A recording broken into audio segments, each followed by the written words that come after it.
Are you cool if we start wrapping it up? Yeah. Is that cool? Yep. I think I have like 2, maybe 3 questions. Are you guys still listening? You're still here? Wow. Cheers to that. Yeah. They walked out of the room. They're running errands outside now.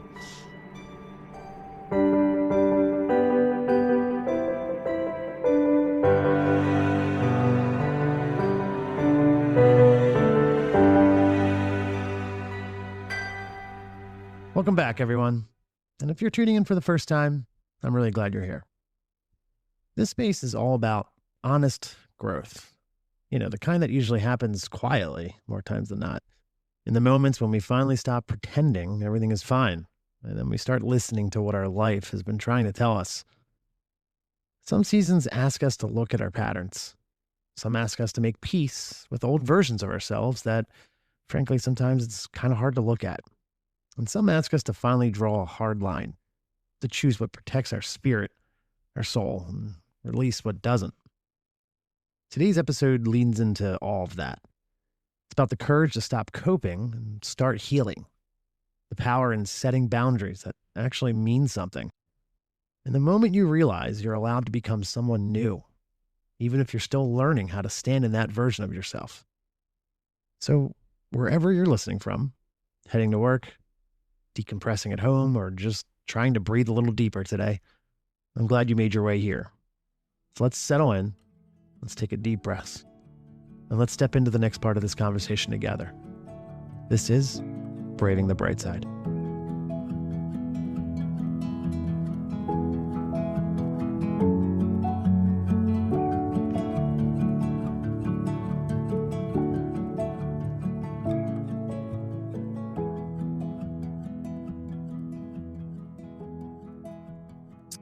Hello, everyone.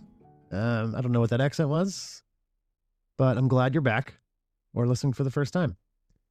If I didn't say it to you before, happy belated Thanksgiving, if you choose to celebrate. Thanksgiving for me was simple, warm, kind of exactly what I needed. I was surrounded by friends, family, and pets running around underfoot, and some really good food. It was, kept catching myself just looking around, taking it all in, letting it, kind of let it sink in, because it's kind of easy to rush through these moments like that, when you're just kind of focused on getting to the food or getting to this part of the night or making sure this goes okay. And it's hectic. It's hectic and stressful for very stupid reasons, but you just want to make sure everything goes well, especially when you're hosting it in our new place for the first time. And so it's important to pause and recognize kind of how blessed and lucky that I am, that my family is, that we're able to kind of feel that kind of warmth all night. Those little pockets of gratitude matter more than we realize, and it's sometimes tough to take those beats to really take it all in, but it's important, and like those pockets of gratitude really matter more than we realize. That idea of gratitude, I feel like, is going to tie perfectly into the feel-good news story of the week that I found, because it's a good one. It's a lighthearted one, and it's definitely all about honesty and gratitude for sure. So this one comes from the Good News Network. Again, I always link the article in the description of the podcast, the description of the episode. The title is Canadian Burger Joint Gets Cash Apology When Alabama Man Mistook It for His Local Restaurant. I mean, I saw that title and I was like, what? What is that? And I read it out loud and I heard myself say it out loud. And I was like, I need to read all of this. A couple from Nova Scotia was left with their jaws on the floor after they received $40 and an apology letter all the way from Alabama. The letter was penned by a man who searched for his local Bentley's Burgers and mistakenly found theirs, ordering a doomed pair of burgers for pickup from over 1,000 miles away. Realizing his mistake, and rather than sending a quick email, he chose a more old-fashioned apology, a handwritten letter explaining his mistake and the cost of the burger magnified by 2 to make up for what was wasted. Darcy and Laura Clark, who run a food truck of the same name in, oh my gosh, I should have read this beforehand, West Chesapeake, Nova Scotia, said they were gobsmacked, which I always appreciate anybody who uses the term gobsmacked. My jaw hit the floor, Darcy told As It Happens host Neil Koskell. Hope for humanity yet. Darcy was the one who took the Alabama man's order and noticed immediately something was unusual. I noticed there was a southern accent to it, he said. No big deal because we get tours coming through here all the time. I took the order and just went on about our day. That was on October 1st, and after an hour, it was clear no one was coming. Darcy's hunch had been right. The staff gave the order away to another customer for free and didn't think much of it. Next week, a letter arrived in the mail, dated October 2nd. I was unable to pick up the food because I live in Alabama. It read, obviously, I called the wrong restaurant. I hope that the amount enclosed is enough to cover the cost of my embarrassing mistake. There is no affiliation between the Clark's restaurant, which they opened 3 years ago and named after their dog, and the one in Alabama. It was just a funny coincidence. They shared the picture of the letter on their Bentley's Burgers and Fries Facebook page, where it's been seen over 80,000 times, with most comments hoping that the good Lord provides for the letter writer, or that he demonstrated how much good there still is in the world. We're right there with you, folks.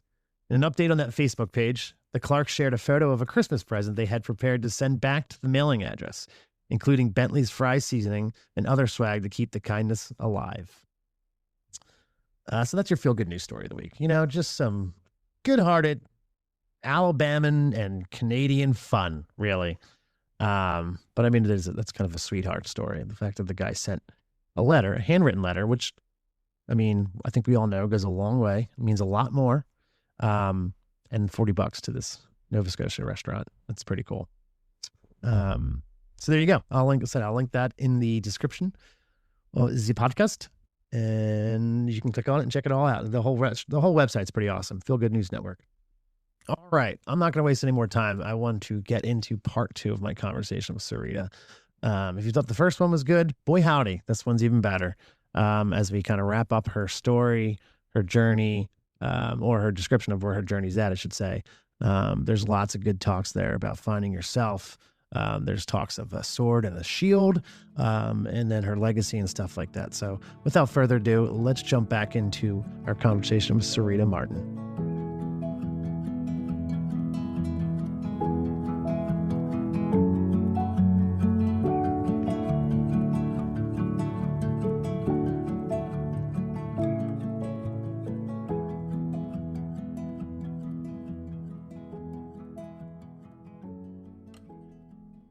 You know, I was kind of saying storytelling can be healing.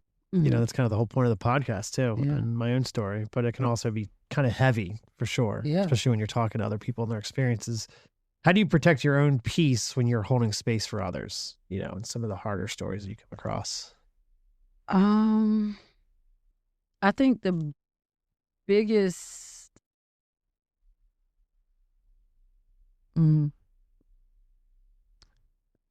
I think that got completely uprooted after the accident. The accident with purpose. I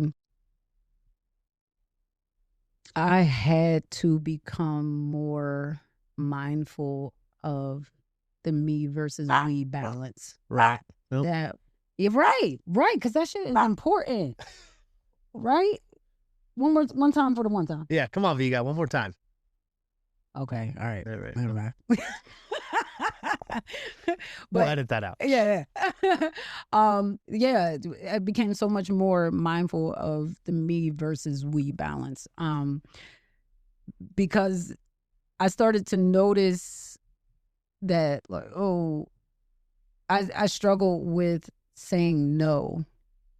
And I started saying, like, why does that feel so uncomfortable? Right. Like to go a place or to do a thing that I would usually say yes to, and it just was not in me anymore. Yeah. It's like that's going to take more energy from me than it's going to pour into me, and I can't afford that kind of leakage right now.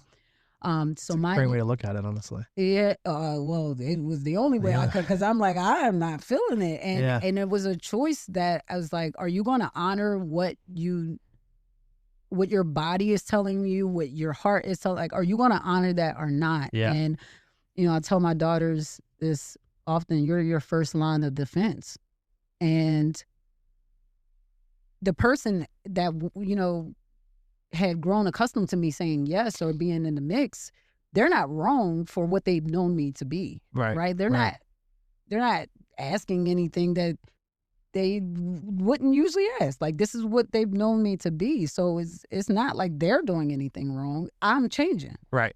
But it's up to me to, number one, become aware of that and choose to honor that or not, but then to also communicate that. Right. That's the tough part. That's right. Yeah. And so I think, like, over time, the way I started to view it was viewing my yes and my no as my sword and my shield.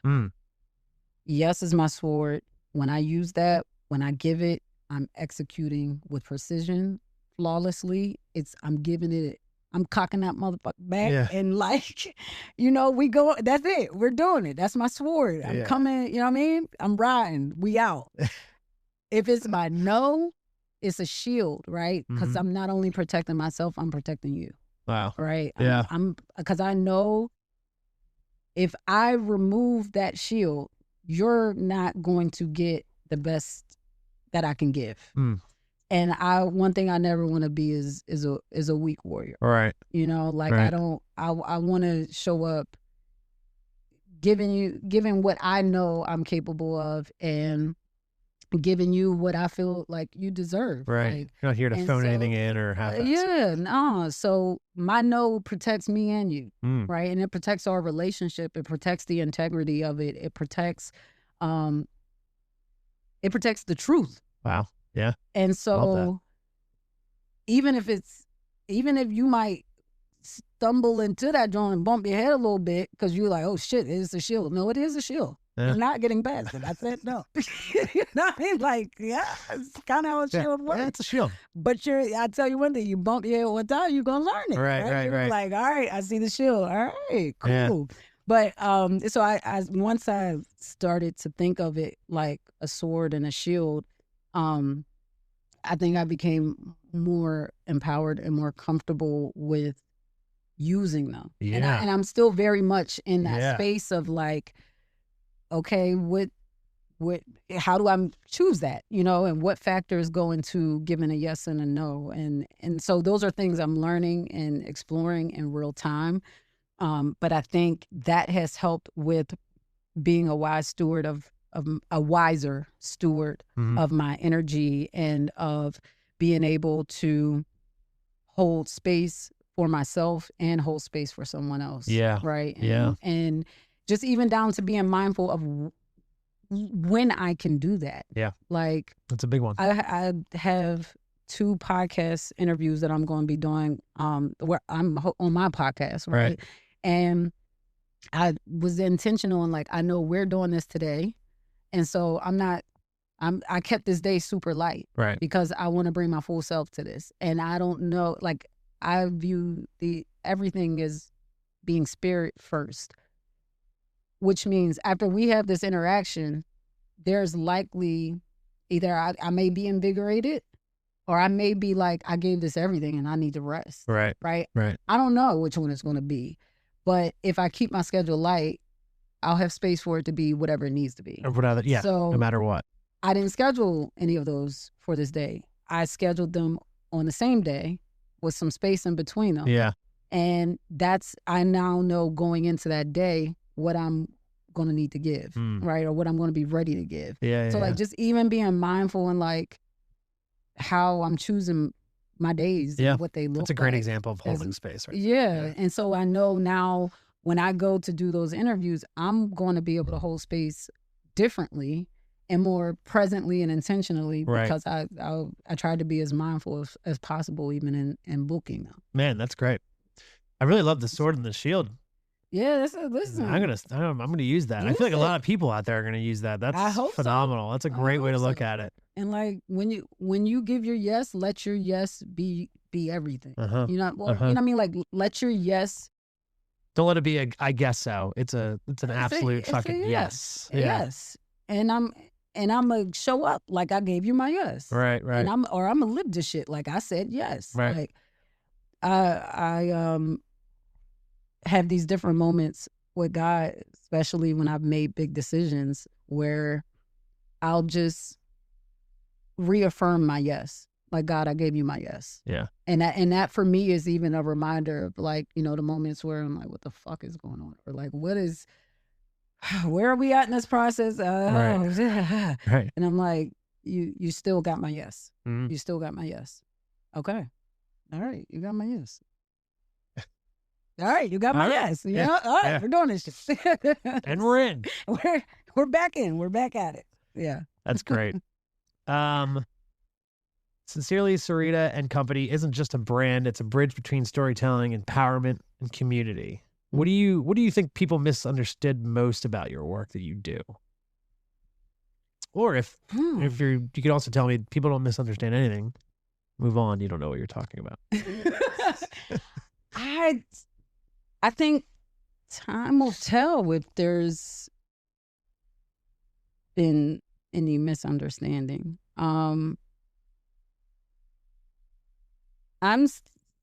It's still something I think living and exploring in real time. Mm-hmm. You're still figuring out and letting it evolve. Yeah, it's evolving. Yeah. So I don't even this podcast. I had this grand idea of this podcast. Yeah. It evolved into something beautiful and amazing that I love, but it's definitely not what I was like. All right, this is what it's going to be. Each episode is going to be about this or this or that, and it was crazy, and it's ever evolving, and it's great. But yeah, I feel you. It's like we'll see. Yeah. You know. Yeah. So I don't know that folks have misunderstood anything. I know there were moments where I could tell people maybe were viewing it very business centered, that this was like business as usual. In terms it's like of the empathy part of it, or no, like influencer culture. Okay. Like it was it's a product that's been marketed, boxed, and made, you know, to look a certain way. I've had moments where I have picked up that I think that may have been someone's like impression, or at least like the lens that they were looking at me or, you know, my life through. And I've also sat with, okay, well, what, if anything, have I contributed to that maybe being the way that they view it? Right. And so I don't know. I think I know from my own evolution, very early on, I was very much like building it up. Right. Right. My priority, though, has always been to do it from an authentic space, and to do things that felt aligned. Yeah. And that's not always good for business. Talk about shield. That shield gets used a lot when you're not just willing to do anything or just especially when you put yourself out there, for sure. Yeah. So I think there's been moments where, especially in spaces, you know, you maybe are networking or you're in a networking space, that people approach you and feel like that's what we're doing here. Right. Like, right. And then we start talking and we're two human beings having a conversation. Right. Right. Like, now conversation may be a little deeper, or like if you're not willing to take that mask off, or like to set your pitch down, or to be an imperfect person to you, like it's I'm lay it all out there. It's like I can see they start glitching a little. Right. It's like, Okay, well, it was nice to meet you. It was nice to meet you. Too. Yeah. Yeah. Because, no. You don't want to get dirt on their suit or whatever, you know? Yeah, it's like, so I think like maybe that's where there may be Interesting. instances of misunderstanding. But I don't fault them for that. Yeah. Like, Yeah. that's just, I think that's something to some degree we all experience in terms of perception versus reality, and how you navigate that in communal spaces or in business spaces, etc. Right. So, right. Yeah. Very well said. Well, speaking of the future, were we even speaking of the future? I don't know. I think that might have been a terrible way They of all start running. segueing. They all start running together. So it's all cyclical. When you think about the impact that you want your work to have 5, 10, 20 years from now, what do you hope people say sincerely Syreeta and Company stood for?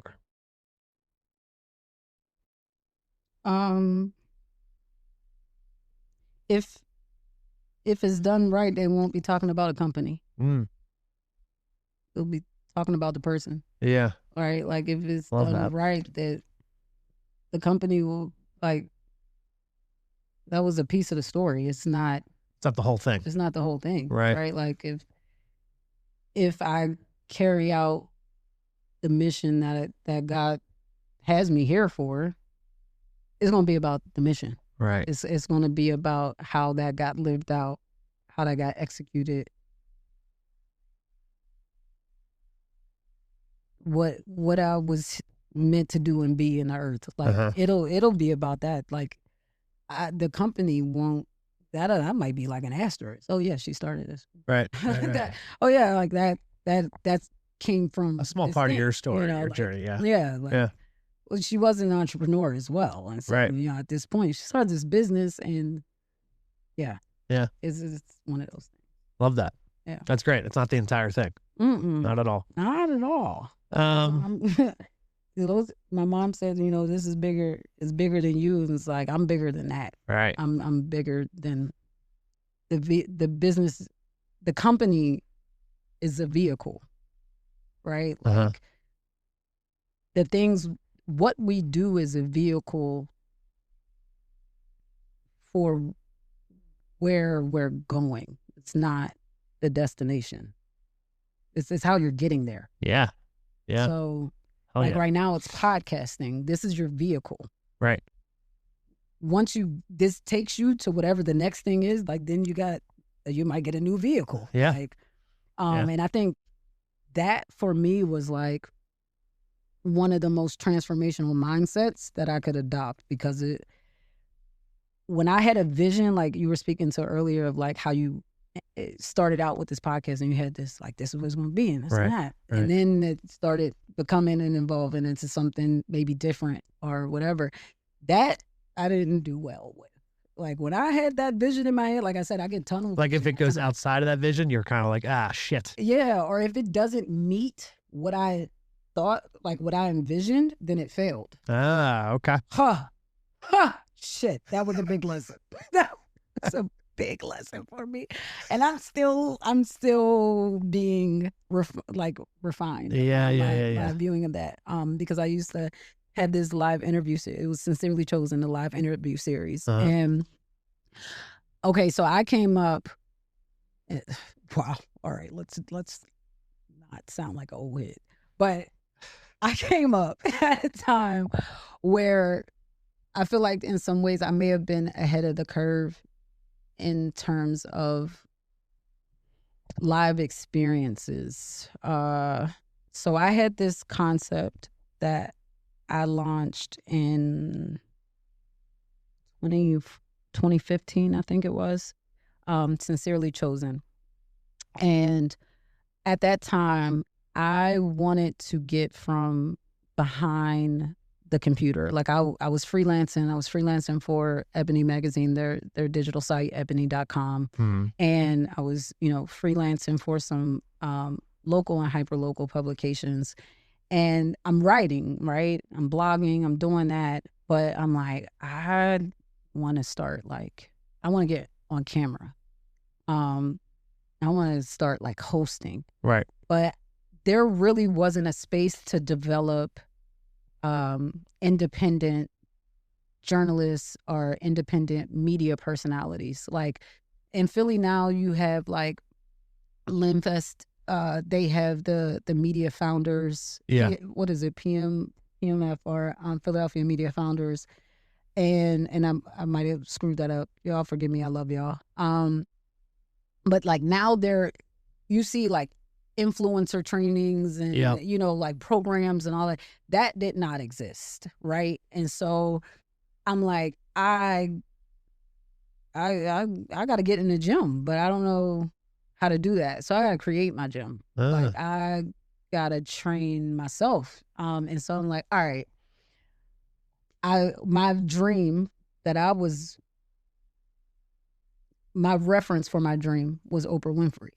And so it's like, I'm going to be the Oprah of my generation. Right.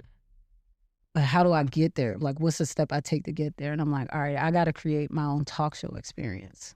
And so I love interviewing people. I love eating. I love drinking.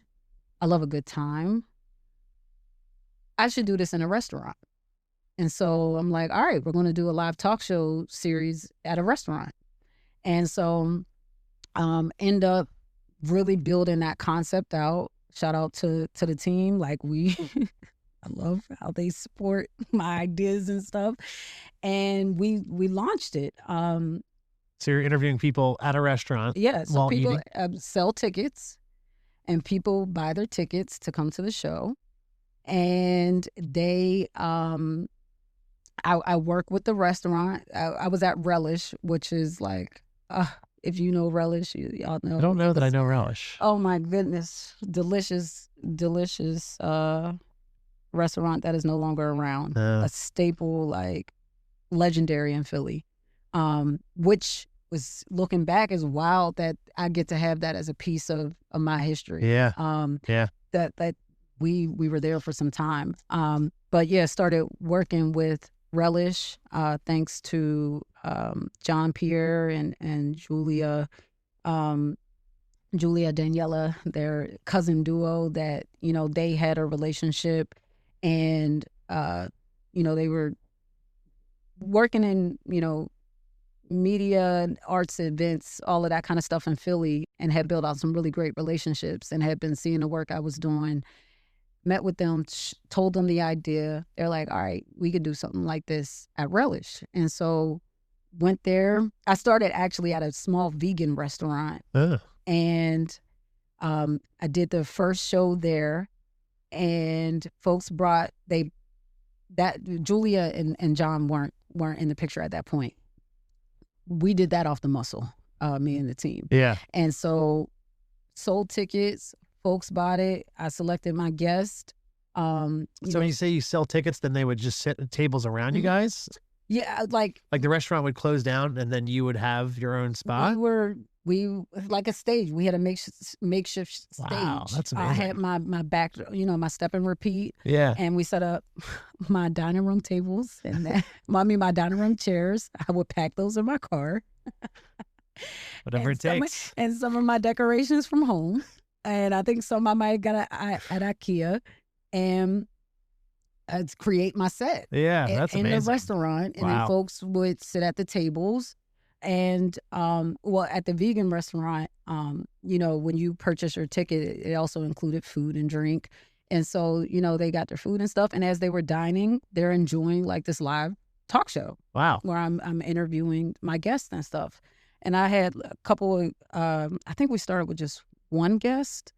And then as it grew and we moved to Relish, you know, we're next level. This is a much bigger space. And now we have live performances. Now we're doing giveaways. Now we have multiple guests. It's like this thing is growing. And so at Relish, they have multiple, because it was also a performance venue. So the room that we were in had an actual stage. And so we were on stage, and, you know, shout out to DJ Geek, who was my COO at the time. You know, she would DJ, so we had a live DJ, and it was just like this whole experience. Yeah. And And I'll never forget, like, one of my favorite shows that we did, there was a young woman, Sierra Ryan, whose mother had died, had transitioned from metastatic breast cancer, and she was getting ready to go to college. And, you know, her family was just dealing with a lot, and Yeah. she didn't have a lot of financial resources to start that next chapter of her life. And, you know, the audience, we end up raising money right there on the spot. Just folks Wow. like giving like towards her, Yeah. you know, her future. And so I think we were able to get her off with like $1,200 or so, for her to start that. And, you know, just, it was very much a community moment, community coming together to like cover one of our children, you know, and to doing that in the spirit of her mother. Right. And like, I remember even, you know, after that show wrapped, just in spirit speaking to her mother and saying like, we got her covered. Yeah. You know, like, we're gonna make sure we could do whatever we can to help her dream come true. It's and beautiful. So Sincerely Chosen really like became my gym. That was where I was like learning how to executive produce a show and how to host and balance those two things and lead a team. And, you know, my team at one point figured out that they needed to have a separate group chat that I was not in, because as the show is going on, I'm in the group chat and I'm getting to see in real time all the things that are going wrong behind the scenes. Yeah. And it's stressing me the fuck out. While I also have to host and carry the show and interview and all of that. And with Relish, the manager, shout out to Chris, the manager at that time, he would join me for a segment on stage where like they would bring out like whatever the special was for the night, and I would like be eating it in real time, and we're talking through like, what do we have on our plate? Right. It was like, that's wild. It was just such an experience. Yeah. But yeah, that was that. We went from the vegan spot to Relish, and then from Relish we went to Pub Web down in North Philly on Temple's campus. Oh, okay. And so then we're doing it down there, and the live performances are going to a new level. And, you know, I'm still bringing my dining room chairs, but now I have my own, what is it? My own like table covers, and, you know, just like I'm really building out a whole set. Like so now I got a team. We're live streaming the show. We're recording it. You know, we got a videographer we're working with. There's a photographer. Like it was an entire production. Wow. That was not making money. It was not making money. I love and am eternally grateful for every single person who continued to show up for that show. Yeah. I didn't make money off of that. Right. I would. How long did you do it for? How long did it run for? Folks went home with like $20. That was 2 years. Okay.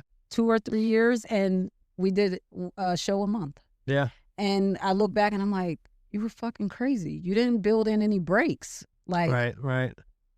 Seasons. You're supposed to build seasons, right? Like, no show just keeps running. 8 episodes here. Or, No. Right. It was month after month after month after month. So, of course, I got overwhelmed, and I'm beating myself up because I had this vision in my head of what I wanted to be. What it was supposed to be. Yeah. Folks showing up for this dream, and they very much they believe in this thing. Yeah. I'm trying to get us to a real talk show, and it eventually it was unsustainable. And after that, I was not okay. That was the biggest failure to me. Wow. And I kind of went underground after that. I think that was how I viewed it. You went dark for a while? I went dark for a while. And it wasn't until the last like 2 years that I got to have conversations, more intentional conversations with folks that were involved in a production. And they were like, that was like one of the greatest things I ever did. Like, I learned so much. Like, that was invaluable to me. And like, I got to see it through their eyes. Right. And they were offended that I looked at it like a failure. Like, what the fuck do you mean? I wasn't a failure. Like, we did big shit. Like, are you serious? But I looked, that was a failure to me. Oh my gosh. And I was not okay with that. And so those conversations were really healing for me and helping me to completely reshape how I define success and what it looked like. Yeah. Yeah. We'll be right back. You know that one beanie you reach for every cold morning? The one that somehow feels like a hug and a caffeine boost to your confidence at the same time? Well, yeah, mine's from the Rethreadery. Beth started this Philly shop with nothing but a sewing machine and a belief that fashion could be creative, sustainable, and full of second chances. Everything they sell, from recycled apparel to handmade home goods, has a story stitched into it. So, if you're looking for something that's cozy, conscious, and made with a ton of heart, check out the Rethreadery. Progress, not perfection. One recycled treasure at a time. Check it out at www.rethreadery.com. Hi, are you looking for a nature getaway? A calm place to land as you begin a new chapter? I have just the place. There's a hidden gem in South Jersey, a spring-fed lake surrounded by a quiet pine forest. It's a nourishing retreat we call Haven, where guests can rest, play, and rediscover themselves. There are trails to wander, quiet spots to read or swim, and space to breathe just a little deeper. Come see what makes Haven so special. You'll find all the details in the show notes.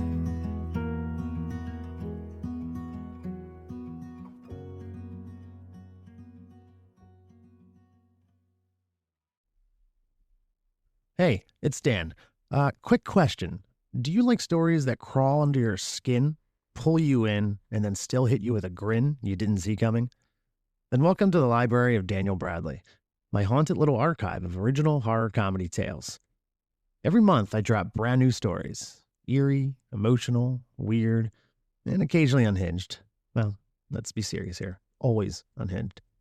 All written by me and ready for you to read on Patreon. Think VHS nightmares, neon-soaked diners, and a hallucinating Easter bunny who probably should have called out of work. If you want in, head to patreon.com/Daniels666 and grab a seat. Just don't touch anything on the shelves. Some of those stories bite back. Welcome back.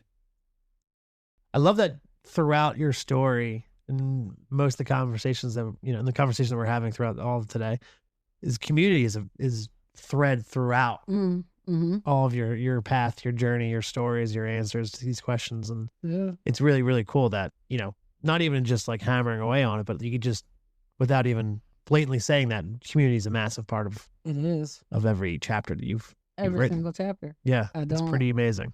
And it's funny, for as alone as I felt at many points throughout it, like I was always covered. Yeah. I was always covered in some way. Somebody was holding me up, or just pouring into me, or believing in me, even if I was struggling to, or even if I didn't view it that way. Right. Yeah. Right. Yeah. That's important. It's important to have those people in your corner. Yeah. Reading up on what you're doing and stuff. It seems like you do a lot of work in communities that don't always get the spotlight. What's something the world needs to hear about those communities that often get overlooked? I think a lot of my work has been around them getting to decide that. Oh, love that. Currently I'm working with the Village of Arts and Humanities on their community newsletter. It's called Stay in Power. And they have basically assembled a team of Philadelphians, some of whom are from the zip code that we're serving, which is 19133. And they're storytellers, community storytellers. But pretty much all of them, it's maybe with the exception of 2 or 3, that's not anything that they've ever done. or view themselves as, right? Like basically as community journalists. Right. And so I remember like doing a workshop around storytelling and, you know, just kind of laying out how we move, right, and how we gonna get this thing done, and the mindset, the values, those kinds of things that we are that we're moving intentionally with. And there's one storyteller who is an artist from that neighborhood, and I remember she was like pitching a story, or like we were talking through potential stories, and I'm like, what about your story? You want to tell your story? Right, She's right. like, that moment of glitching, like, what do you mean? Yeah. I'm telling their story, you know, I'm trying to figure out their story. And I'm like, no, you're a daughter of the 19133. Like, your story matters, right? Like, if anybody, they're going to connect, the neighbors are going to connect with your story. And so she at first was like, I don't know, this is like, she's an artist, so she does visual art. And so I could tell it was intimidating to her to number one, I think be vulnerable in that way, but two, to storytell in that way. But she did it, and it was fucking amazing. Wow. Like, beautiful. And actually the story that she told really set the tone and the theme for the entire newsletter. This golden theme. It's incredible. And so I've gotten to watch her storytelling, her confidence, her willingness to do it, to be it, to lean into it, evolve with each edition. And so, when you ask that question, I think like that for me it's like, no, that's everything my work is about, is them being able to tell their stories. The problem is there's too many fucking people, too many industries and stakeholders and whatever, who are trying to tell their story or choosing not to, or, you know what I mean? Like, what, I don't care what anybody else is doing, who sees you or not. Do you see you? How do you see you? And what does that mean for how you show up for you, and for the story that you tell about you and anyone like you? And if enough of you and enough of us, right, do that, and we get coordinated in doing that, you ain't gonna have no choice but to see us. Right? So, overlooked for how long? Time will tell. If we're doing what we need to do, if we're meeting the moment the way in which it can be met, you're not going to have a choice but to see us. Right? Like, what Denzel say? I'm leaving here with some. I'm leaving here with some. Like, overlooked. All right. Right. Like, I think of Black people in America, or African Americans, Black people here in general, like, all we know is overlooked. All we know is, like, and yet our culture has influenced so much. Like, if you follow me on socials more recently, and of course, by the time people see this, you're not going to be able to see it. But I reposted this artist. I need to confirm where exactly she is based, but I want to say maybe Southeast Asian, maybe Indian. But she raps. Okay. And she got this video out. Like, she's putting out music. Right. And like, to see the influence of hip hop in that way. Right. And like, I end up reposting it, and, I saw that she liked it, and I responded, and I was like, thank you for sharing your gift with the world. Like, I would love I don't just want to enjoy your vibe. I want to understand it. Yeah. Can you share the lyrics with me? And so she ended up forwarding me a post where she did have the lyrics. And I'm reading the lyrics and like, hold on, let me see if I can find it. Yeah. Some of which it says, I'm a Southside Tamalachi. This my roots, my culture. That's how we connect to Mother Nature. Our nature's wealth is our strength. Our culture a boom. When I'm draped in a sari, I feel powerful. My lover offers their love by offering jewelry, shimmering my dangling earrings. If you mess with me, I'm a demoness. Take my word and press it to your heart. Love is priority. Train your mind. I'm a forest fire. Can't put me out. Spreading Kadal from Madurai City. My heart is full like Jasmine. And like, she just like, hold on. Roots, young culture, how we connect to Mother Nature. Your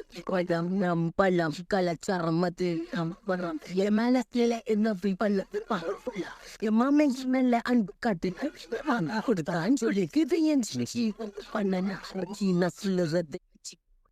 Like, when I heard that, I'm like, oh shit. You know, like, oh, she killed it. And I'm like, I don't even know what she said, but she killed it. Right, you know? right. But just when I hear it, I hear our influence. Yeah. I hear, and I'm like, yo, that's so dope. Her name is Jacqueline Lucas, aka J Queen, JACQUILIN.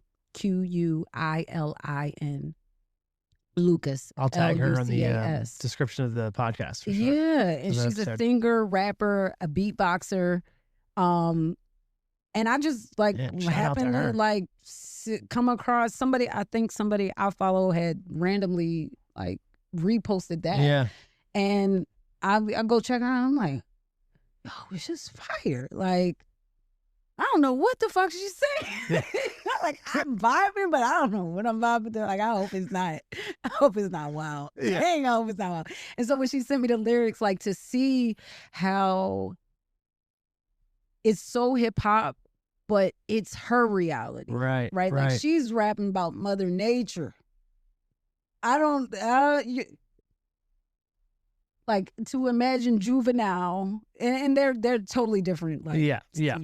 versions of rappers, but like to imagine like a Juvenile rapping about Mother Nature, you know what I mean? Like, you understand? Like, Mother Nature flowing in nothing, you understand? Like, I don't know. It's just to see how like you can. Well, it's cool to see somebody influence and make it their own. Yeah, you know, to see that and hear that, and then be like, okay, I'm going to take that and apply this to what really means to me. Yeah, and then take that same style and put their own spin on that. Like, and to keep the DNA of it in it so strong that I, as a Black person, can hear it and feel it, because it's got that same DNA. And so it's like, oh, okay, all right, I feel you. I don't know what the fuck you're talking about, but I feel you. Yeah. What's that? That's beautiful. Saying? It's provocative. It gets the people going. You know? Like, I don't know what it is, but it's provocative. But it's powerful. And I think like that's the beauty and the power of music. Yeah. That's the beauty and the power of art. But even more than that, even bigger than that, the human spirit. Right. That's the beauty. And the ability to connect. To connect. The power of connection. Incredible. Yeah. That's really cool. Yeah. Shout out to her. Shout out to her. Southside. Yeah, I'm not going. Never mind. I mean, she said it. I wasn't going to say anything. Just let you have that. She said it best. Don't let her read. Let me mind my business, stay in my lane. Well, I'll find it and I'll put it in the description of this episode too. Okay. So people are I'll share her her profile with you too. Yeah, please do. Man, where do I go with that? Empowerment is a word we hear a lot. You approach it differently. You build it, not sell it. What does empowerment look like in practice, not just conceptually? What does empowerment look like in practice, not just conceptually? It looks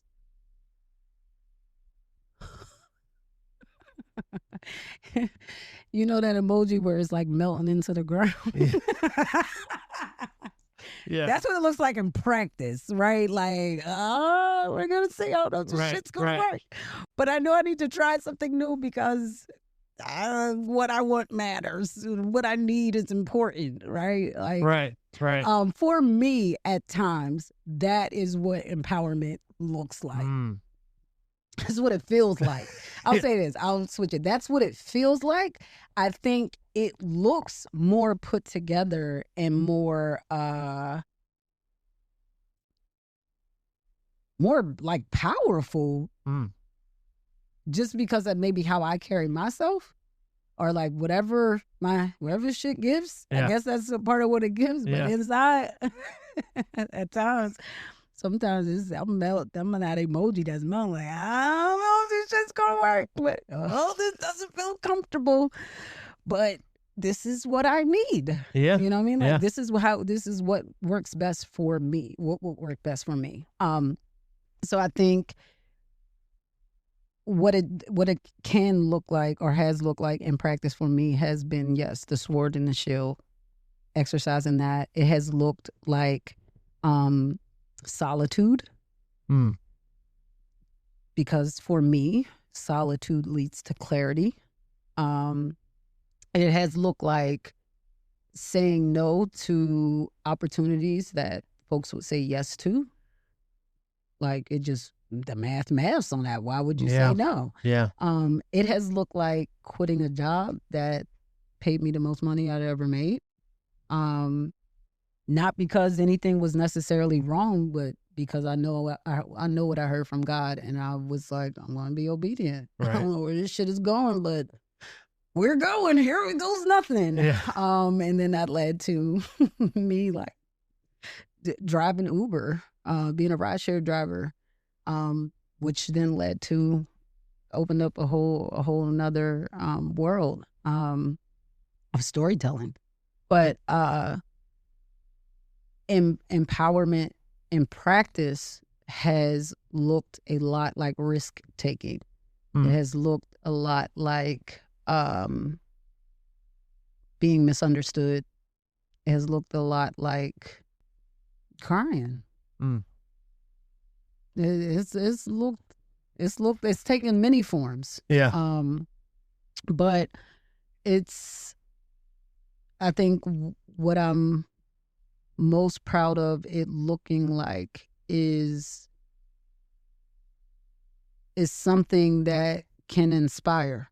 And because I've had people, confirm and affirm that to me, that like your brand of empowerment, like however you do it and the way that you go about it, it makes me feel like I can do that. And I think like, that's all I could hope for. Yeah. For sure. That makes all of the different forms of what it could look like even more worth it.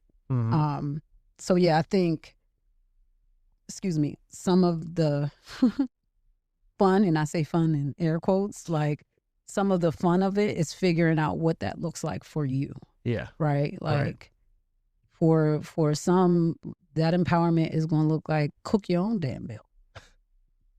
Do you see me? You know what I mean? Like, do I look like I did? Stop playing. Like for others, it may look like not settling for that pay, not settling for that relationship, not settling for anything less than what you truly desire at that time, or what you know is best for you. So I think what it looks like can be very different. At one point in time, what it looked like for me was like what Jay-Z says, just set your price and live your life. It looked like that for me. Once as an entrepreneur, I had this thing I would do where I would set a rate, and if I got at least one person to pay that rate, that was my new rate. And it usually was something like higher than what I was currently You were doing.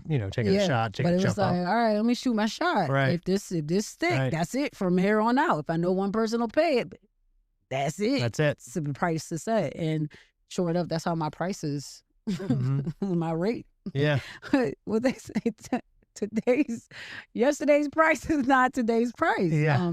I think that was how I really, looking back, I think I'm proud of myself for not ever undervaluing myself. Yourself, yeah. Yeah.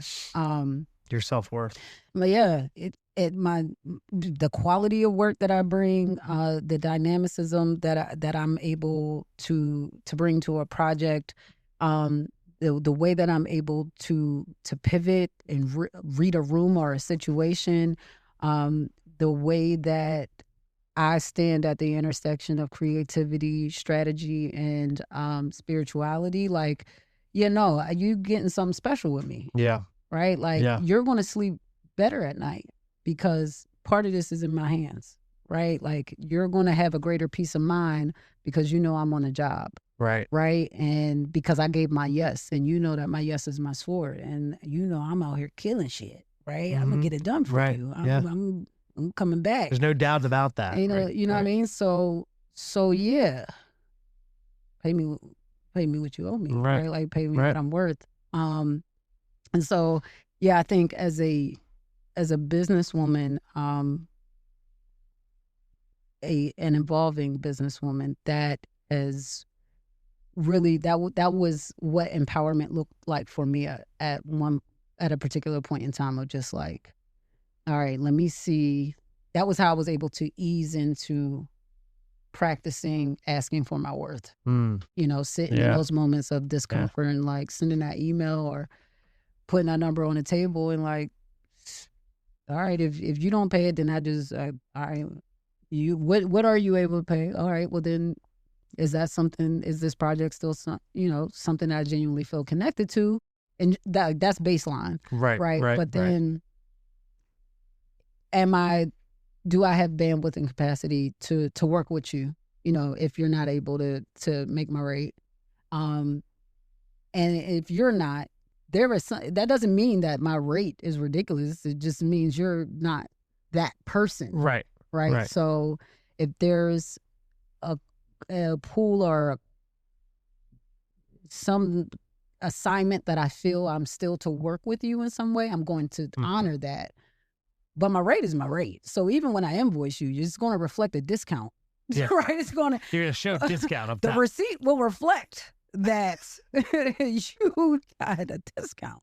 No, but so I think that was a really good practice for me early on, being in my early 20s, as a budding entrepreneur, and then being empowered. Yeah, I like that you said that you have to sit in your discomfort. Yeah. To get to that certain level of empowerment. That's so very true, for sure. Because I remember, going from when I was hosting an event or something, it might have started at like, I'm just tossing something out here, but it might have started at like, $150 to host a 2-hour event or something. Right. To $1,200 to host your 2-hour event.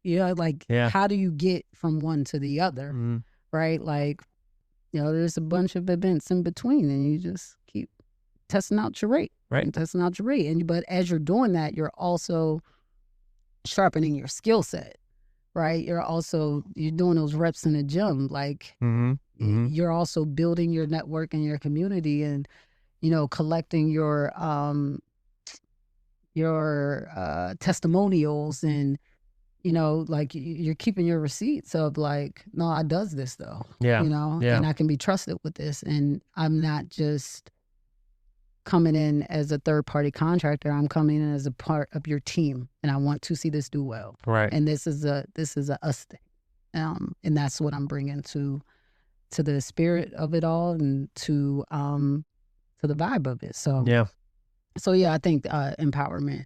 That's kind of one of the ways that it looked at that time as an entrepreneur. Love that. Yeah. anyone ever told you you're really good at answering questions? I've heard I'm really good at asking them. I feel like I haven't been on this side of. So if I've been talking, my bad. It's been a minute, but I haven't been on this side in a while. The side of the microphone, if you will. I really appreciate it. Yeah. No, it's I mean, you're saying all good shit, really. Yeah. I love it. Amen. I love it. On Brave from the Bright Side, we talk a lot about the quiet, everyday acts of hope. It's a big thing here. We love that. In your life right now, what's one bright spot, big or small, that reminds you to keep going? Wow. One bright spot that reminds me to keep going. There is it's a mantra that I say, I'm still here. It for me is just like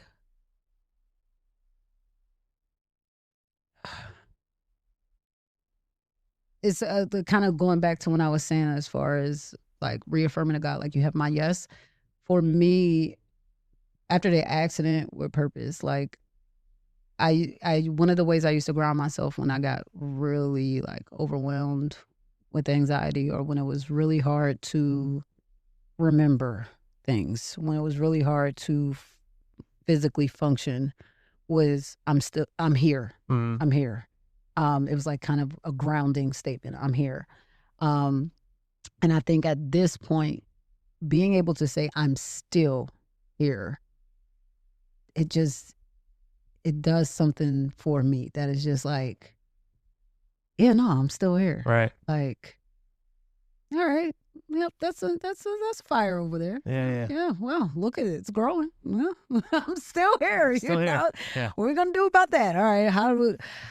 Tough, I call it courageous conversations, right? Like I had to have a courageous conversation today, or I have to have a courageous conversation today. Ooh, all right, that's uncomfortable. Right. But I'm still here to be able to have it, right? Yeah. Okay. And then when I get to the other side of it, I had it, and look at me, I'm still here. Look at right, you. like look at us. Look at us, huh? You know, Who would have thought? Who would have thought that I would have said that's not working for me, and actually I don't like when you do that, or you know, it hurts, or you know, who would have thought that I would be able to speak my truth in a way that honors our relationship, that does not perpetuate more harm than help, right? And that honors my truth while simultaneously remaining rooted in love and prioritizing an open connection. Like the connection remaining open. Like, who would have thought, wow, I am so fucking sober. Yeah. Like all of those things, everything. All the everything things. all at once. Yeah, everything at once. It's like, that's great. Wow. Yeah. If someone's listening today feels like giving up on themselves, what would you want to leave them with? Oh, that's so wild that you asked that, because I literally just posted in my stories today something that I think is like the response to that question. I said some days the best advice or mantra is just to keep living. I've been was just having this conversation with someone, and it was connected to like younger people, right? And you know, just how at times there might be like some really strong judgments made about older folks, or like the decisions of others, and how they are choosing to handle something, or why would you do that, or how could you do that, and da da da da da. And sometimes the only thing that's worth saying is just keep living. I could never. Just keep living. You'd be surprised. Right. You know, the positions that life will put you in. You'd be surprised the positions that your own choices will put you in, that you didn't anticipate as a potential consequence, you know what I mean, or as a potential outcome, or just you thought you were choosing one thing and didn't realize that was connected Yeah. to a bunch of other things, right? Like You have no idea. you have no idea. No idea. Right. And how, I mean, do any of us really like, no, but also, so yes, some of us have lived a little bit like that. Right, That's right. going to get Seen some shit. interesting. Yeah. So just keep living. Like, and that in itself is easier said than done. Very much Because so. I've definitely been Very like, much so. I'm not getting out this bed. Yeah. I don't want to see people. I don't know that I even want people to see me Right. anymore. Yeah. Like, right. Really see me anymore. And to be at this point in my life, that's, I think, the greatest, most courageous act I could have ever done was just keep living. Mm-hmm. Because it does, like, one thing, it does, it becomes something else eventually. Yeah. Like, yeah. Now, what you become, how you get to the other side of it, or how you arrive at a new season or a different shift in your life, like, that's where free will and choice comes in. Yeah. Right? Like, you get to decide if you want to keep reliving the same storyline, if you want to keep repeating the same cycle. But there's proof at this point that change is the only constant. Mm-hmm. So, yeah, if you keep living long enough, eventually something's gonna shift. Yeah. It's just about, like, where do you want to be in a shift? Where do you want to be when a shift happens? Who do you want to be when that shift happens? And so, yeah, if right now shit is dark and you're really struggling to see your way through it, there's this thing I said to a guy that he ended up sharing some really vulnerable things about himself and his life. One of which was that he was struggling with, like, relapse or whatever, and he was trying to figure out how to tell, or just how to handle it, how to get help. He wasn't feeling very empowered to tell his family. Mm-hmm. And we were just, like, talking through thought partnership around what next steps could look like. And he had said, like, I feel so comfortable talking to you. Like, I really appreciate how safe I felt talking to you. Like, how do you do that? Yeah. How do you cultivate that? How are you able to do this? Like, I've not been able to speak about this to anybody. And I remember I just kind of sat with that for a minute, and I was just like, sometimes you're in the dark so long, you become your own light. Mm. And I think that has very much been the case for me. Like, when shit was dark, it was dark for me. Yeah. And it wasn't always something that I was so quick to try to escape, as much as I wanted to understand it. Mm-hmm. And how, like, what is here for me? What can I take out of this? And so, yeah, I think what they say, like, you learn to sit with your shadow. Yeah. If you're in a dark place, talk to your shadow somewhere in that motherfucker. Like, those darker parts of you, they exist. And how do we honor that? Right. How do we acknowledge those aspects of ourselves that aren't the prettiest? Like, I had to sit and talk with the read I love the bottle. Like, yeah, we had to have some real ass conversations and journaling, or, whatever that looked like. If I didn't give her the space and the opportunity to tell the truth, I wouldn't be able to be 4 years in of being alcohol free. Like, because now I know I got a better understanding of, like, how she got there and why. And it's not about judgment. It's like, I understand you now. Right.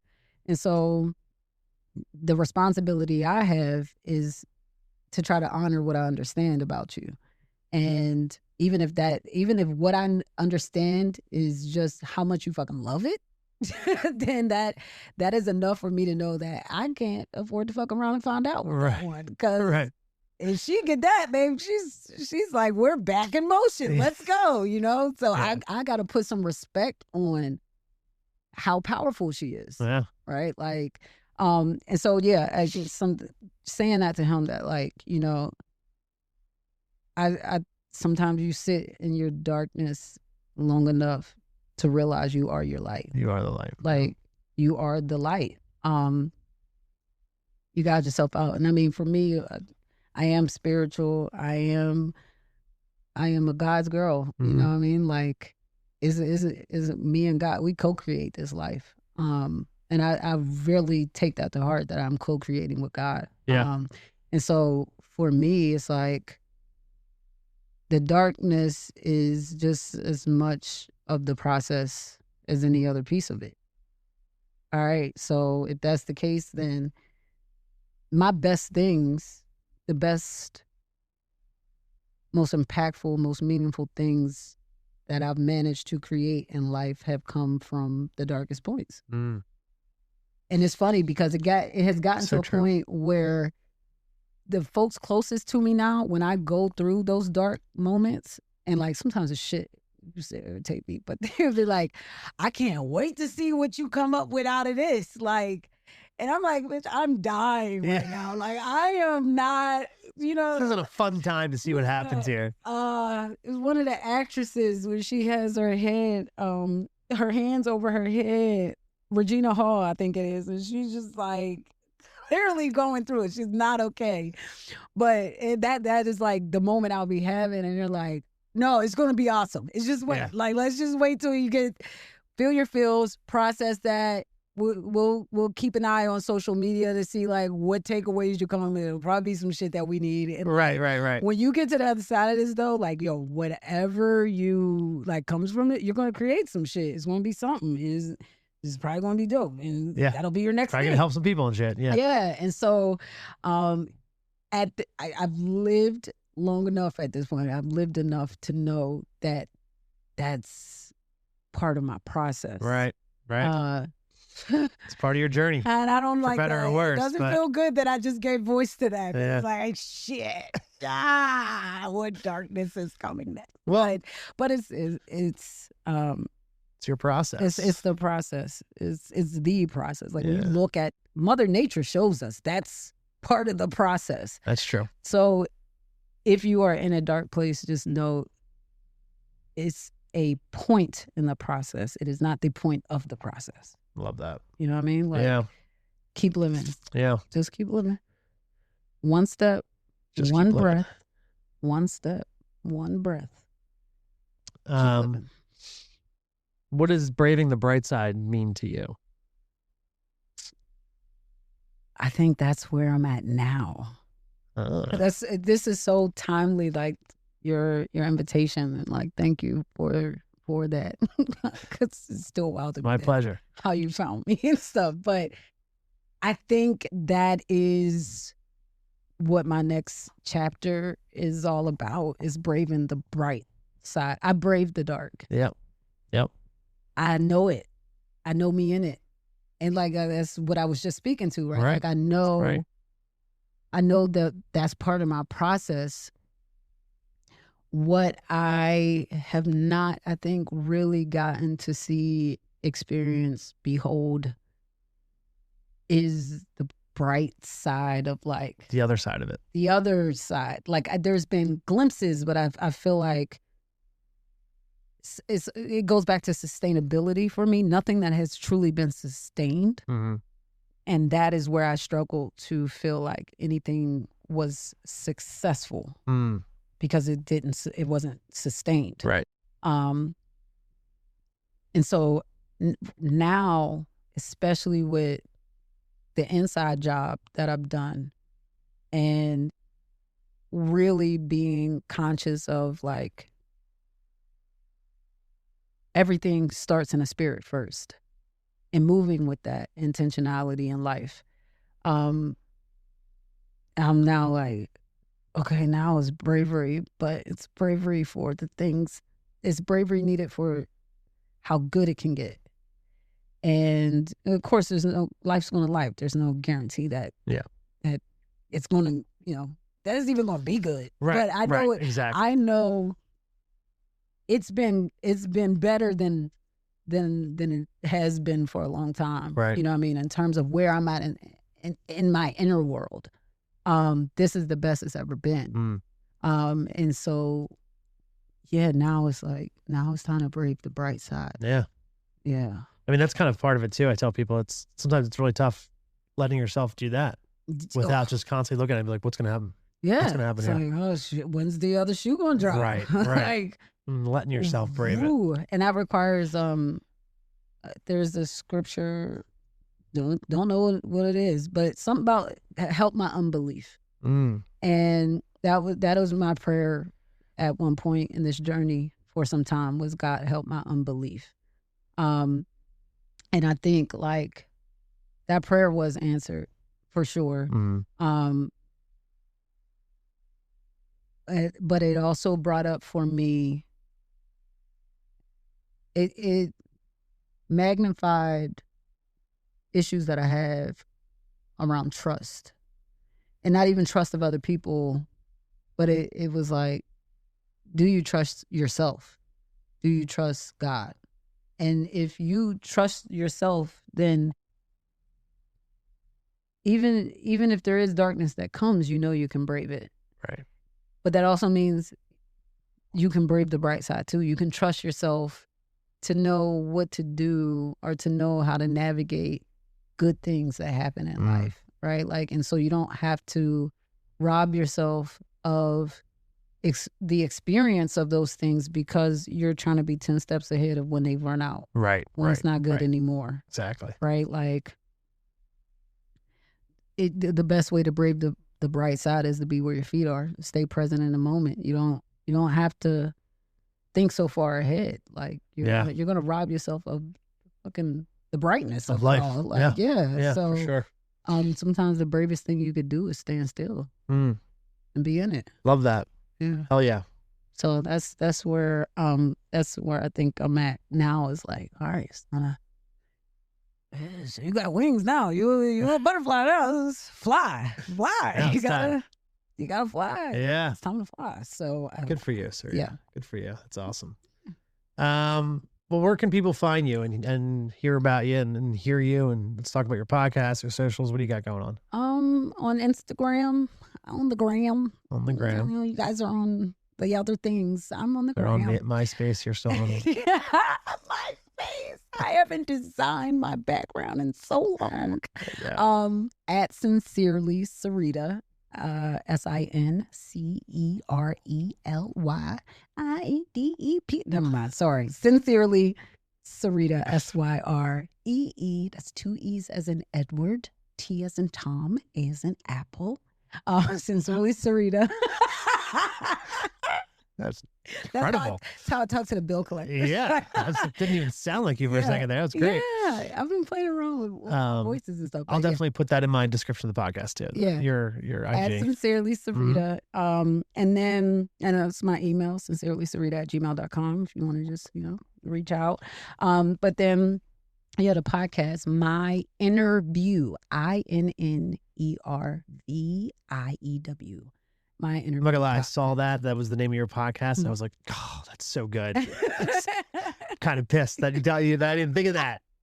Yeah, because It's so good. For me, it's the whole premise of it is like, if you listen to the first episode, it tells you You'll get it. You need to know. Listen to the first episode. There's a lot of, it captures it all. But My Interview podcast, which for me was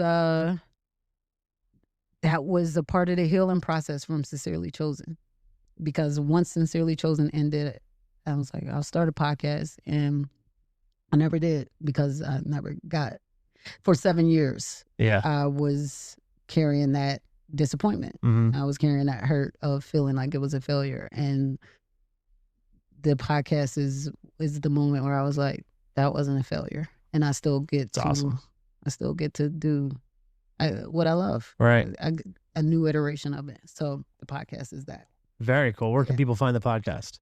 You're on all Everywhere? your streaming platforms. There you go. Yeah. Love and it. on my Substack, Sincerely Syreeta, I'm over there too. Yeah, saw that. I'll post that on the description of the Thank episode you. too. Yeah, Thank you. for sure. Yeah. We need more voices like you out there for sure. It's I appreciate it. yeah, it's really cool. I mean, your journey, your story, everything is, you're really good at answering questions. I think I told you that, but your story is phenomenal, and I love that community is weaved. Your faith and community is weaved throughout your entire story. God's a good writer. Yeah. The greatest, the biggest, the largest. Shout out to Big X, the plug. Yeah. Do you have any questions for me or anything? Oh, Yeah. question for you. I immediately regret this. No, I'm just kidding. don't I'm just regret kidding. it. You just celebrated 6 years of sobriety. Yeah, October 22nd. Yeah. Who are you now? All right, we're gonna go to a commercial break. We'll be right back. Like who's Oh man. have you gotten to be reintroduced to yourself? In a way I have. I feel like kind of what you said, I'm still figuring that out. Yeah. Day by day, week by week. I mean, even when I started this new job 3 years ago, I felt like that's a different person than who I am now, and I feel like I'm still figuring that out, but I feel like I didn't like myself for the longest time. I didn't even like looking at myself for the longest time. And that's somewhat recently has changed in terms of beginning to know myself and love myself again and forgive myself. Well, recently. What happened? Well, therapy, that helps. That'll do it. No, but just life, just going through life and coming across really hard times, even sober. And instead of looking at it as like, well, then what's the point of me getting sober? What's the point of doing this if I got to deal with this shit? You know what I mean?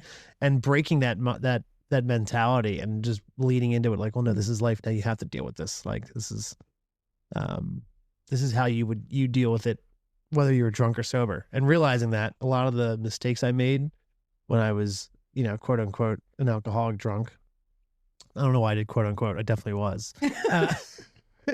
But a lot of times, especially in the beginning, I would kind of count that off. I would write that off as like, oh, well, it's because I was a drunk. And then as time has gone, I realized like, oh no, these are the decisions I made no matter whether I was drunk or not. Like that's a lot of those decisions were who I was because of whatever factors had going on in my life, in my head. So it's kind of unpacking all of that and, finding the empathetic, aggressively excited for life person again. I pack a lot of stuff into my life, almost too much into my day by day, really, to the point where it drives my wife crazy. But I'm like so hungry for life and I feel like I'm getting hungrier and hungrier. I told somebody when I first started, I was like, yeah, I'm 42, but as far as I'm concerned, I'm just getting started. So that part. Yeah. How do you practice self-empathy? Like, what does that look like for you? Because that was a moment for me. Yeah. I was really, shit, I got to empathize with myself. Right. Yeah. And it was, first off, was having grace for my past mistakes. That was a big one. That was a tough one. And not tying every mistake I make now into the past decisions I made. That was a big one. And then I stopped calling myself an idiot, which I did a lot. Yeah. Yeah. Why? Oh yeah. Just because it was an easy way to be like, oh, you fucking idiot. Of course you did this. Of course you lost your keys. Or, of course you can't find your this. Or, of course you missed the exit. I was really big on pushing myself down and kicking myself. And I feel like I've gotten a lot better at not doing that and kind of being like, it's all right. We're going to figure this out. Kind of like you said, we're going to get through this. Yeah. It's going to be okay. I feel comforted by that. I hope I hope the inner child in you is like, yeah. okay, Yeah. okay, Jan, all right. Right. Yeah. It took me a while to get there, even after being sober for 4 years. Like I still was kind of like, "Oh, you fucking idiot!" It was Yeah, no, it was still that's real. hard to kind of get there. And like I said, I'm still evolving, still figuring it out. But I'm much more kinder to myself, past and present. And it's still a battle. There's still times where I want to punch myself in the face or my throat. Um, but I've definitely been kinder to myself, and it's been nice. It's been good. Yeah. What when I used to open up the Sincerely Chosen show, I always start with like, what was your 9-year-old version of yourself like? Yeah. I don't even know why it was 9 for me. Well, for a long time I didn't realize why it was 9. But I'm gonna ask you that. Like, what was the 9-year-old version of yourself like? And how would you love him now? I would cultivate the imagination. I would keep it going. 9-year-old me was all about, I'm sure you can tell by looking around this room, huge nerd, in the best way possible. I don't even mean that as derogatory. Yes. No one can see this room, but there's Ghostbuster stuff everywhere. And there's just all, a lot of this stuff in the room is a comfort thing for me, like Batman, Spider-Man, all these things are kind of from my childhood. And it's a point of embracing that old childhood, that child that I was. So I guess I would say, like, keep that imagination going. Don't worry about looking cool or trying to be somebody that you're not. It's embracing these things that light your soul on fire and keep changing. Like I would literally, my 9-year-old me would annoy. I have 7 sisters and Irish Catholic. Okay. The only form of protection is the seatbelt. So when they believe it. 2 shows Friday, Saturday. But I would literally drive an Ecto 1 around the entire car entire house going, ree, ree. They tell me all the time. They're like, Jesus Christ. Like, Mom, you had to have that one boy. Like, this is awful. So I would tell my 9-year-old self to keep making that noise and keep driving that Ecto 1 around the house and don't let anyone squash that fire in your soul for imagination. Oh, I love it. Yeah. I love it. Why Ghostbusters? I don't know. I saw it at a very young age. And honestly, like I actually have a Patreon where I write horror comedy as well. Really? Yeah. Yeah. Horror comedy. Yeah. Oh my gosh. I'll tell you, I'll show you. I'll send it to you. But I think I really like the idea of, maybe it speaks to my upbringing that was kind of horrific and funny at the same time. But I love the idea of laughing hysterically at something and then also getting the shit scared out of you like right afterwards, or vice versa, being like super scared and then having a moment of comedy or humor to kind of lighten it up. And I think like that bouncing back and forth is like a high that I love. Yeah. Yeah. And I think Ghostbusters does that perfectly. So that, and I was raised on the cartoon pretty much. So there was a joke that popped in my head that I don't now, well, you got to say it now. Come on. I'm gonna say it because I am this, but I was gonna say like, yeah, spend some time with a black mom. You'll get the shit scared out of you, and also like hilarious at the same time. Like I'm sure my kids will be like, yeah, that's mom. Yeah, it's a little bit of both. Keep you on your toes. Like, are you laughing or are you laughing from crying? Like, it's just hilarious. That sounds great. Who are you gonna call? You better think twice if it's your mama. Listen, don't let him. Woo, child. Nah, that's cool though. Yeah. I like just have even a deeper appreciation of like getting to see this aspect of yourself. And like this is just even knowing that it's honoring your inner child. Yeah. Like, and making sure he knows there's this space is his. Right. Too. Like he's cool to come out and play. And a part of me is like, if this can be a safe space for me, then it can be a safe space for anybody else that walks in here. Yeah. I think my equivalent is Barbies. Oh, nice. Like someone actually gifted me a Barbie a couple years ago, and it was right around the time where I like had bought my first, like bought a Barbie as an adult for myself. And I was like, oh shit, I think I'm happy. Yeah. I think like this is bringing me joy. Right. Like I can see it becoming a collection one day. And it's a joy unlike any other joy. Yeah, it really is. Like, oh my gosh, I loved Barbies. Like, ask anybody. I had all the Barbie things. Did you have the car, the house, the... All of it. She was a bad mama. She's a bad mama.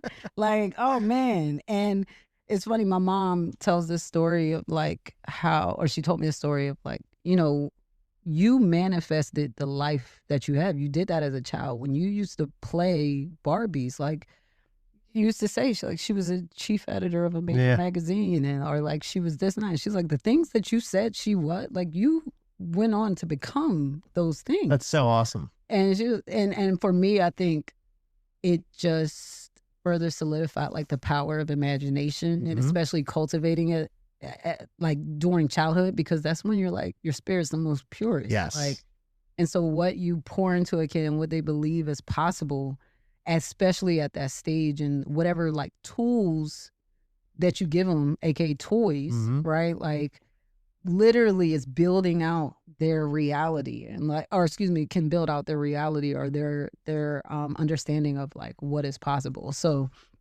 I'm like looking at this, at your room, inspired, like, oh, it's going to be Barbies for me one day. Like, Yeah. I'm going to, You should. I got Go 3 for now. I'm 3 in. And so I'm like, I'm looking at what's going to be my next one. Yeah. Yeah, I'm inspired. You I'm gonna should. keep going. That's awesome. Yeah, I like it. That's great. This is Syreeta. dope. Thanks for sharing. Yeah. Thanks for coming over and hanging out. Of course. This was It's great. been a good time. This has been an awesome time. Look at us. Look at us, huh? Who would have thought? Sober as shit. Sober as shit. Syreeta, thank you so much for coming over and hanging out and talking all the shit and inspiring everybody and being an awesome human being. Oh, You're pretty awesome, and I mean, I feel honored to have you on here. So listen, don't be a thanks for stranger. helping us brave the bright side. Yeah. We need you. Yeah, I need this. appreciate that. Yeah. I'm humbly honored to be a Feel part like of this it. is like now we go in action, and then now the bright side's here. Now the bright I'm side's leaving your house like, bright side, here I am. I'm brave. We're doing it. It's happening. Yeah. Let's get it. Listen, that's the nicest thing anyone's ever said about my podcast. So I'll take it. It's real. Fucking I take mean it. it. I mean it. All right. Well, let's get you out of here. Let's take pictures with the animals, and we're going to get you out of here. Okay. Love it. Syreeta, thank you so much. Thank you. Have a lovely evening. All right. I love y'all. Peace. Peace.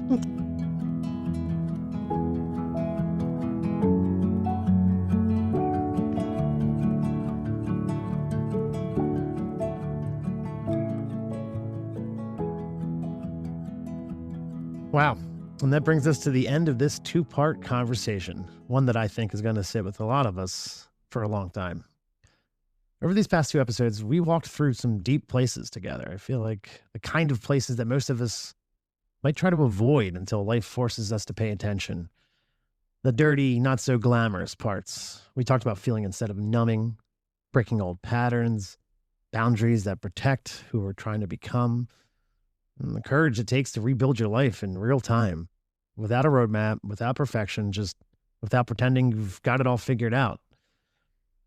What I love most about this conversation is that it reminds us that growth isn't a single moment. I know I always say that a lot, but it bears repeating, because sometimes we get too stuck in one single moment, trying to make that moment perfect, trying to really make it matter in terms of growth. When in reality, it's a series of choices that build. It's a decision to heal instead of cope, to choose honesty over habit, to say yes when it aligns with your purpose, and no when it keeps you whole. It's becoming one truth at a time. I want to give a huge, heartfelt thank you to Syreeta for showing up with such rawness, humor, clarity, and courage. She didn't just share a story. She shared a journey in motion, one that's still going. And that's a rare kind of generosity. If anything in this episode spoke to you, if something in Syreeta's journey echoed your own in a way you didn't expect, I want you to know that you're not alone in that. It takes real courage to sit with the parts of yourself that you've been avoiding. Believe me, I know that really, really well. It takes strength to admit that you're just tired of coping all the time and ready to start healing. It takes an incredible amount of honesty to look at your life and say, I want better for myself, and I'm willing to do the work to get there. If you're in that place, or even if you're just beginning to wonder what the next version of yourself might look like, oh, I'd love to hear from you. Send me your story. The messy chapters, the turning points, the quiet victories, the truths that you never said out loud. And if you're not ready to share it publicly, that's okay. Email me anyway.